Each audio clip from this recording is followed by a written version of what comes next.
So we've looked at our two types of sentences, which were Is sentences and action sentences. Action sentences. And an action sentence is a sentence that has Contains an action. action. A sentence is a sentence that has a Is. Right, so now that we know what our two types of sentences are, let's look at each in a bit more detail. So now we're going to be studying the parts of each type of sentence. Right, so an action sentence has 3 parts. I'm going to make you guess the first part. Well, we said an action sentence is a sentence that has an action. Right. So is the action the first part? The action is the first part, right? Every action sentence is obviously always going to have an action. And whenever you have an action, you're always going to need someone to do the action, right? So you can't just walk up to someone and be like, ate, right? Mm-hmm. You need someone to be doing the action of eating. So I ate, he ate, Bob ate, whatever ate. So you always need to have someone doing the action, and this is what we're going to call the doer. The doer. Right? Doer. Okay. Pretty So, self-explanatory. yeah, the doer is the one doing the action. Doing the action, Okay. right? Yeah. So you're always going to need a doer. And the third part of our action sentence is, so do you remember that sentence we looked at before, I ate tacos? Uh-huh. Right, so you have ate, which is the action, I, which is the doer, and then the third part is the thing being affected by the action. So in this sentence, that word would be Tacos. tacos, right? Being affected by the action, or the thing that's on the receiving end of the action, and that's what we're going to call a receiver, right? A receiver. So action sentences are made up of 3 parts: the action, the doer, the receiver. So the action is the thing that's happening, the doer is the one doing the action, and the receiver is the one being affected by the action, or the thing on the receiving end of the action. Clear? I think so. Okay, let's look at examples. All right. That'll help solidify it. Okay, so let's look at our first example. I ate tacos. So let's find our 3 parts. So where is our action? Ate. Ate is our action, and who's doing it? I am eating, so I am the doer. I'm the doer, right? And then what will we do with tacos? So what am I eating? I'm eating tacos, so tacos is what we will call our receiver. Yeah, right. The tacos are the thing being affected by the action, or on the receiving end of the action, so that's what we call the receiver. Good. Let's get another example here. The cat chased the mouse. The cat chased the mouse. Yes. Okay, chased is our action. Uh-huh. So who's chasing? The cat is the one that's chasing, so Right. the cat is the doer. Right, the cat's doing the action of chasing, so that makes it the doer. And then the mouse is the receiver because it's on the receiving end of being chased. Good. It's on the receiving end, so that makes it the receiver. Okay, another example. The artist draws pictures.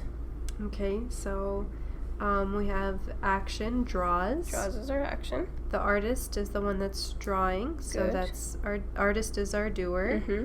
And then pictures is the receiver because that's on the receiving end of the action. Very good. Okay, what are we going to do with this one? The tree fell. Okay, so fell is our action. Uh-huh.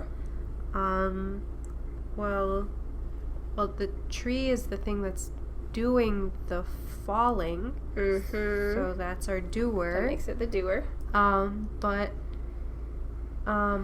where's there's nothing that can be the receiver. So. Right. There's nothing here that can be the receiver, and that's because actually, so in an action sentence, the 2 parts that you always have to have are an action and a doer.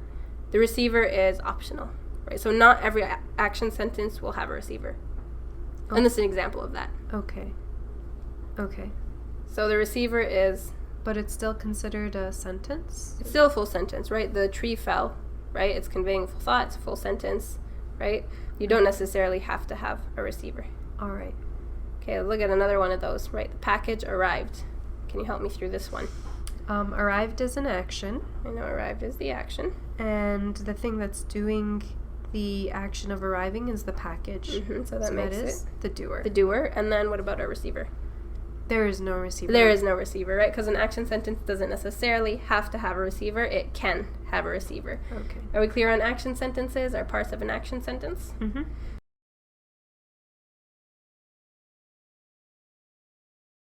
Okay. So let's look at the parts of an is sentence. So, is sentences are pretty straightforward.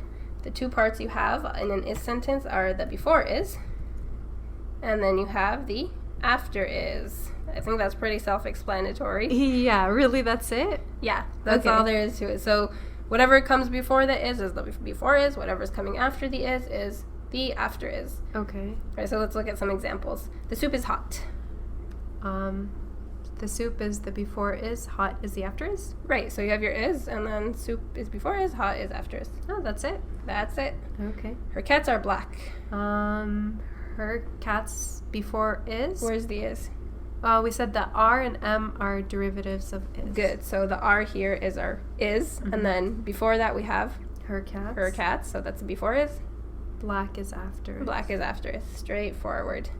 I am my father's favorite child. Oh, yeah. M is the derivative of is, we Right. just said. Mm-hmm. So I is before is. Good. My father's favorite child is after is. Good. Straightforward.